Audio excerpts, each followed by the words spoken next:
Hi friends, welcome to competitive exam express. അപ്പൊ നമ്മൾ ഇന്ന് ഈ ഒരു വീഡിയോയിൽ ഡിസ്കസ് ചെയ്യാൻ പോകുന്നത് ഖാദി ബോർഡ് LD ക്ലർക്കിന്റെ നിലവിലെ ഒഴിവുകളാണ്. നമുക്കറിയാം ഖാദി ബോർഡിന്റെ പ്രിലിംസ് പരീക്ഷ ഓൾറെഡി കഴിഞ്ഞിരിക്കുകയാണ്. പ്രിലിംസ് പരീക്ഷ ജനുവരി 20 അവസാനത്തെ ഘട്ട പരീക്ഷ എന്ന് പറയുന്നത്. ആ അവസാന ഘട്ട 5ാം ഘട്ട പരീക്ഷയും നമുക്ക് കഴിഞ്ഞിട്ടുണ്ട്. ഇപ്പൊ നിലവിൽ പ്രിലിംസ് എന്ന് പറയുന്ന ഒരു ഘട്ടം നമ്മുടെ ഖാദി ബോർഡിന്റേത് കഴിഞ്ഞിട്ടുണ്ട്. ഇനി വരാൻ വേണ്ടി പോകുന്നത് മെയിൻസ് ആണ്. മെയിൻസ്, അതായത് khadi board LD clerk mains പരീക്ഷ നടക്കാൻ വേണ്ടി പോകുന്നുണ്ട്. അപ്പൊ അത് കഴിഞ്ഞ് ആണ് റാങ്ക് ലിസ്റ്റ് പ്രസിദ്ധീകരിച്ചതിലേക്ക് നിയമനം നടക്കേണ്ടത്. അപ്പൊ നിലവിൽ തന്നെ എത്ര ഒഴിവുകളുണ്ട്, നിലവിലെ റാങ്ക് ലിസ്റ്റ്, അതായത് നിലവിൽ മറ്റൊരു റാങ്ക് ലിസ്റ്റ് ഉണ്ടോ, അല്ലെങ്കിൽ അത് കാലഹരണപ്പെട്ടോ എന്നൊക്കെയാണ്, അല്ലെങ്കിൽ കഴിഞ്ഞ റാങ്ക് ലിസ്റ്റിൽ നിന്ന് എത്ര ആളുകളെ എടുത്തിട്ടുണ്ട്, ഇനി എത്ര പേരെ എടുക്കാൻ സാധ്യതയുണ്ട്, എല്ലാ വസ്തുതകളും നമ്മൾ ഈ ഒരു വീഡിയോയിലൂടെ പരിശോധിക്കാൻ വേണ്ടി പോവുകയാണ്. അപ്പൊ ഖാദി ബോർഡിന് നിലവിൽ എത്ര ഒഴിവുകള്, നിലവിലെ റാങ്ക് ലിസ്റ്റിന്റെ അവസ്ഥ എല്ലാം കൂടി നമുക്കൊന്ന് പരിശോധിക്കാം. ആദ്യം തന്നെ നിലവിലെ ഇതുവരെ പോയിരിക്കുന്ന അഡ്വൈസ് ആണ് നമ്മൾ നോക്കാൻ വേണ്ടി പോകുന്നത്. ഇതുവരെ പോയിരിക്കുന്ന അഡ്വൈസ് ആണ് നമ്മൾ എന്ത് ചെയ്യുന്നത്, നോക്കാൻ വേണ്ടി പോകുന്നത്. അപ്പൊ നമുക്ക് നോക്കാം. ഇതാ 11/2/2020 ഈ ഒരു റാങ്ക് ലിസ്റ്റ് നിലവിൽ വന്നിരിക്കുന്നത്. 11/2/2020 LD ക്ലർക്ക് അല്ലെങ്കിൽ second grade assistant Kerala khadi and village industries ബോർഡിലേക്കാണ്.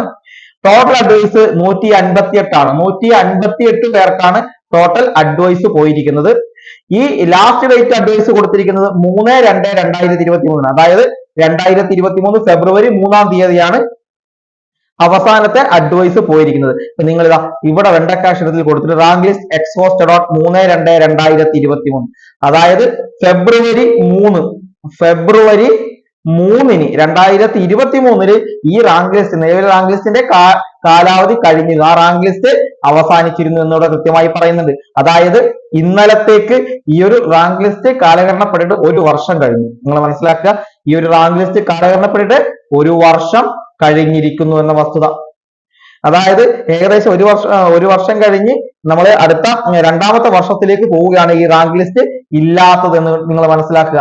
അപ്പോൾ 3/2/2023 റാങ്ക് ലിസ്റ്റിന്റെ കാലാവധി കഴിഞ്ഞു.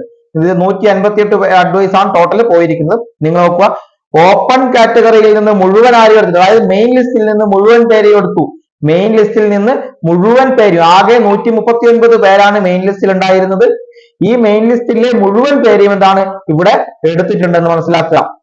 ഈഴവ സപ്ലിയിൽ 3 പേരെ, SC മുഴുവൻ പേരെ എടുത്തു, ST മുഴുവൻ പേരെ എടുത്തു, മുസ്ലിം സപ്ലിയിൽ നിന്ന് 14 പേരെ എടുത്തു, LCI സപ്ലി 2 പേരെ, OBC മുഴുവൻ പേരെ എടുത്ത് ഓപ്പണിൽ പോയി തുടങ്ങി, വിശ്വകർമ്മ സപ്ലിയിൽ 2 പേരെ, SIUC മുഴുവൻ എടുത്ത് ഓപ്പണിൽ പോയി തുടങ്ങി, SCC സപ്ലിയിൽ 2 പേരെ എടുത്തിട്ടുണ്ട്, ധീവര മുഴുവൻ എടുത്ത് നോസിൽ പോയി തുടങ്ങി, ഹിന്ദു നാടാര് സപ്ലിയിൽ 4, LI ഒരാളെ, HI ഒരാളെ, LDCP എല്ലാ ആളുകളെയും എടുത്തിട്ടുണ്ട്. അപ്പൊ നിങ്ങൾ മനസ്സിലാക്കുക, ഏറ്റവും മികച്ച രീതിയിൽ തന്നെ 139 പേരാണ് മെയിൻ ലിസ്റ്റിൽ ഉണ്ടായിരുന്നത്. പക്ഷെ 158 പേർക്കും ഇവിടെ അഡ്വൈസ് ടോട്ടലായിട്ട് പോയിട്ടുണ്ട് എന്ന വസ്തുത നിങ്ങൾ ഫസ്റ്റ് ഓഫ് ഓൾ മനസ്സിലാക്കുക. ഇതാണ് ആദ്യത്തെ മനസ്സിലാക്കാനുള്ള കാര്യം. നിലവിൽ റാങ്ക് ലിസ്റ്റ് ഇല്ല എന്ന വസ്തുത നോക്കുക. നോക്കണ്ട, ഇതാണ് റാങ്ക് ലിസ്റ്റ്. 11/2/2020 ഈ ഒരു റാങ്ക് ലിസ്റ്റ് നിലവിൽ വന്നത്. 11/2/2020 3/2/2023 ഈ റാങ്ക് ലിസ്റ്റിന്റെ കാലാവധി കഴിയുകയും അത് കാലഹരണപ്പെടുകയും ചെയ്തിട്ടുണ്ട്. ഇപ്പൊ നിലവിൽ 1 വർഷം കഴിഞ്ഞിരിക്കുന്നു കാലഹരണപ്പെട്ടിട്ട് എന്ന് കൂടി മനസ്സിലാക്കാം. അന്നത്തെ ടോപ്പ് മാർക്ക് എന്ന് പറയുന്നത് 90.33 ആണ്. അന്നത്തെ ടോപ്പ് മാർക്ക് 90.33 ആണ്. മനസ്സിലാക്കുക, കട്ട് ഓഫ് 84 മാർക്കായിരുന്നു. ആ ഒരു പരീക്ഷയിലെ കട്ട് ഓഫ് 84 മാർക്കായിരുന്നു എന്ന് കൂടി മനസ്സിലാക്കുക. ആ 84 മാർക്കിൽ 90.33 ആണ് ടോപ്പ് സ്കോർ. രണ്ടാമത് 89.33, പിന്നെ അങ്ങോട്ട് 89 മാർക്കുമായിട്ടാണ് അങ്ങ് പോയിരിക്കുന്നത്. ഇപ്പൊ ഒരു 3.33 മാർക്കിന്റെ ഒക്കെ ഗുണം കണ്ട 2ാം റാങ്കിലേക്ക് വന്നിട്ടുണ്ട്. അതാണ് ഇതിന്റെ ഒരു പ്രത്യേകത എന്ന് പറയുമ്പോൾ. അന്ന് 139 പേരാണ് ആകെ മെയിൻ ലിസ്റ്റിൽ ഉണ്ടായിരുന്നത്. കട്ട് ഓഫ് 84 ആയിരുന്നു. 2019 മാർച്ച് 2-നാണ് പരീക്ഷ നടന്നതെന്ന് കൂടി അവിടെ നമുക്ക് മനസ്സിലാക്കാൻ വേണ്ടി സാധിക്കും. അന്നത്തെ കാറ്റഗറി നമ്പർ 221/2016. 2016 ഈ ഒരു നോട്ടിഫിക്കേഷൻ വന്നിരുന്നത്. 19 പരീക്ഷ നടന്നു, 20 റാങ്ക് ലിസ്റ്റ് വന്നു. ഇന്നങ്ങനെയല്ല. പക്ഷെ നമുക്ക് ഈ ഒരു വർഷം തന്നെ ഇതിന്റെ റാങ്ക് ലിസ്റ്റ് വരുമെന്ന് നമുക്ക് പ്രതീക്ഷിക്കാം. ഓക്കെ, ഇനി ഇത്രയും കാര്യങ്ങൾ നമ്മൾ ഇതിൽ നിന്ന് മനസ്സിലാക്കി. അപ്പൊ നിലവിൽ റാങ്ക് ലിസ്റ്റ് ഇല്ല എന്നുകൂടി മനസ്സിലാക്കി. നിലവിൽ റാങ്ക് ലിസ്റ്റ് ഇല്ല. റാങ്ക് ലിസ്റ്റ് കാലഹരണപ്പെട്ടിട്ട് 1 വർഷത്തോളം കഴിഞ്ഞു. ആകെ അന്നത്തെ റാങ്ക് ലിസ്റ്റ് 139 പേരാണ്. അതിൽ 139 പേർക്കും കൂടാതെ ആകെ 158 പേർക്ക് ആ ഒരു റാങ്ക് ലിസ്റ്റിൽ നിന്ന് അഡ്വൈസ് പോയിട്ടുണ്ട് എന്ന് കൂടി മനസ്സിലാക്കുക. അന്നത്തെ കട്ട് ഓഫ് 84 ഇനി നിലവിൽ നമുക്ക് എത്ര വേക്കൻസി നമുക്കറിയാം. 3/2/2023 കാലഘട്ടം. അപ്പൊ 2/2/2023 അതിൽ പോയി കാണാനാണ് സാധ്യത. ഇനി അത് പോയിട്ടില്ലെങ്കിൽ അങ്ങനെ കിടക്കും, NJD ആയിട്ട് നമുക്ക് അവിടെ കിട്ടും. നമ്മൾ അത് കണക്കാക്കുന്നില്ല. ഈ ഇതൊന്നും നമ്മൾ കണക്കാക്കുന്നില്ല. ഈ സാധനം വിട്ട് മുകളിലോട്ട് 20/4/2023 വേക്കൻസി നോക്കുക. 5 vacancy, 6 vacancy, 1 vacancy, 1 vacancy, 4, 1.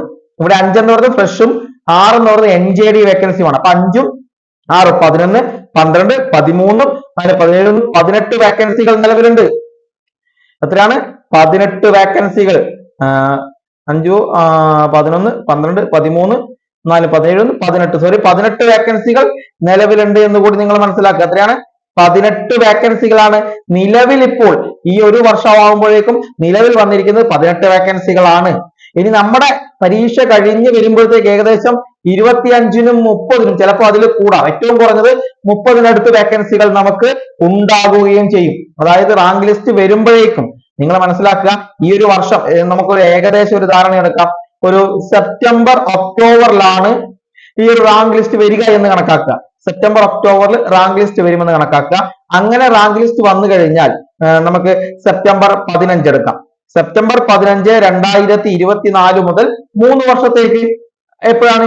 25, 26, 27, 2027 September 14 വരെ ഈ ഒരു റാങ്ക് ലിസ്റ്റിന് കാലാവധി ഉണ്ടാവും. അപ്പൊ നമ്മൾ ഈ 2024 തന്നെ ഏകദേശം 30 ഒഴിവുകൾ, പിന്നീട് അങ്ങോട്ട് 3 വർഷം, ഓരോ വർഷം ഒരു 10 ഒഴിവുകൾ കണക്കാക്കിയാൽ പോലും നമുക്ക് അത്യാവശ്യം 100-നടുത്ത് ഒഴിവുകളാണ്. 10 ഒഴിവല്ല, അതിൽ കൂടുതൽ വരും. നമ്മൾ ജസ്റ്റ് പറഞ്ഞതേ ഉള്ളൂ.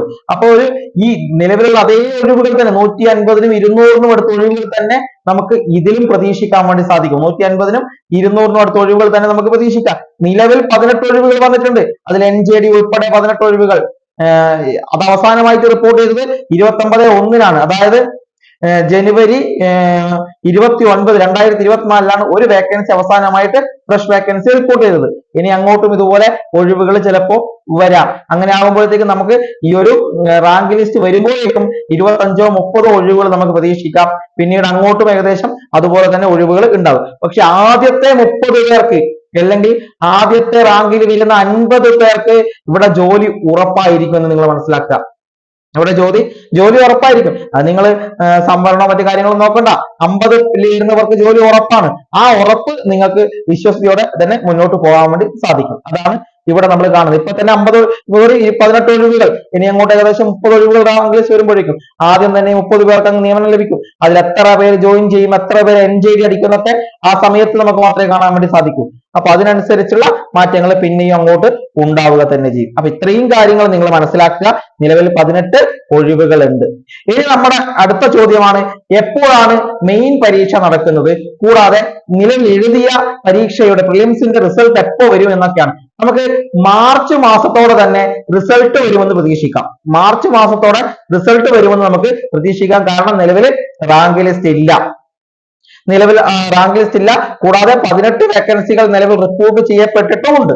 18 വേക്കൻസികൾ. അതുകൊണ്ട് തന്നെ മാർച്ച് മാസത്തോടെ തന്നെ ഇതിന്റെ റിസൾട്ട് വരുമെന്ന് നമുക്ക് പ്രതീക്ഷിക്കാം. അങ്ങനെ വന്നു കഴിഞ്ഞാൽ മെയ്, ജൂൺ, അതുപോലെ ജൂലൈ, ജൂൺ, ജൂലൈ ഈ 3 മാസത്തിൽ ഏതെങ്കിലും ഒരു മാസം എന്താണ് നമ്മുടെ മെയിൻ പരീക്ഷ നടക്കാനുള്ള സാധ്യതയും ഉണ്ട് എന്ന് മനസ്സിലാക്കുക. അതായത് മെയ് മാസത്തിലോ ജൂൺ മാസത്തിലോ ജൂലൈ മാസത്തിലോ ഈ 3 മാസത്തിൽ ഏതിലെങ്കിലും ഒരാഴ്ച എന്താണ് മെയിൻ പരീക്ഷ നടക്കാനുള്ള സാധ്യതയും നമ്മൾ കാണണം.